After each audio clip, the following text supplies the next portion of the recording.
السلام عليكم شباب بنات، شلونكم؟ أنا أيمن واثق من العراق، مشارك في برنامج ستار بي، وحبيت أغني مرة ثانية وأتمنى صوتي ينال إعجابكم. أصابك عشق أم رميت بأسهمي، فما هذه إلا سجية مغرمي. ألا فاسقيني كاسات وغن لي بذكر سليمى والكمان ونغمي.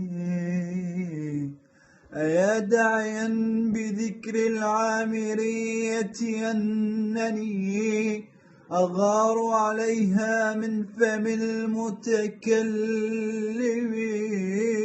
أغار عليها من ثيابها إذا لبستها فوق جسم منعم. أغار عليها من أبيها وأمها إذا حدثا بالكلام المغمغم. وأحسد كاسات